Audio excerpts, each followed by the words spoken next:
Every week in Ireland, €130 million is drained from our communities on imports of oil, gas and coal. If even half of this money stayed in Ireland, this could make a huge difference to communities around the country. 2 years ago in County Tipperary, where a group of 10 houses in Drumban Upper Church got together to insulate their homes. They proved that clustering their homes together creates an economy of scale that saves money and creates jobs. The results were impressive. They will save €23,000 per year on energy every year.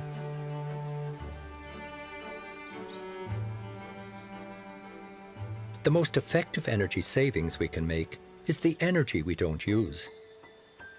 Poorly insulated homes and buildings drain badly needed money from our communities in foreign imports of oil, gas and coal. When that money gets spent on smart insulation retrofits, the money stays in the local community and reduces CO2 emissions. This initiative has mushroomed from one area of North Tipperary to 8 different communities across the county. The village of Bird Hill have brought a group of 110 households and their community centre into the Sustainable Energy Community Scheme. By getting together as a community co-op, they were able to avail of professional expertise and the SEAI Community Energy Grant. Does anybody want to just mention from their own community's point of view what has been the pluses and benefits of the scheme? As a board, we wanted to do something that was that would generate economic benefits for our community. I joined the group for an after-meeting discussion over tea and scones, and to find out how a community energy co-op works. Now, you could do it all individually, couldn't you?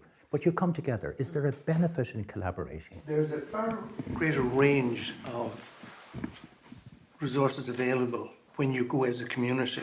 In other words, the SEI grants are geared towards driving communities rather than individuals. Because as an individual, you have a limited amount of options that you can take, whereas under the community scheme, it's a far greater range of options. We would have tendered out now and we would have got good prices in from contractors. So instead of having a contractor coming in and doing one house and one attic and one cavity wall, we said, right, we've got 30 houses here, we've got 30 attics and maybe 25 cavity walls to be done. So we got a better price off the contractor. Having a common goal, a common interest and pulling people together really adds a sense of vibrancy back into that community.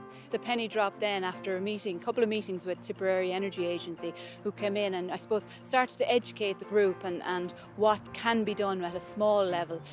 Rather than generating energy, we need to save energy. The retrofitting the community centre gave us an opportunity to showcase the contractors at work, to showcase the standard and professionalism of their work, but also then when people used it, so be it for art, for music, for playgroup, for everything and anything that goes on in the community. We now have, the heating is on less, it's a warmer environment, it's comfortable. I travelled to Lara, one of the participant villages, to talk to Gearóid Fitzgibbon from the North Tipperary Leader Programme and to discover their ambitions to expand the reach of the project.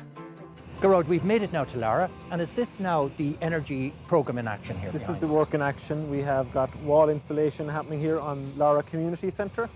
This is overseen by Lara and Rathcabbin Energy team and by the project manager. And we have money being invested in this community. We've been work created here locally and people saving money on energy. Right, and how many houses are you retrofitting here in this community? So in this parish we have approximately 30 houses in total and one community centre.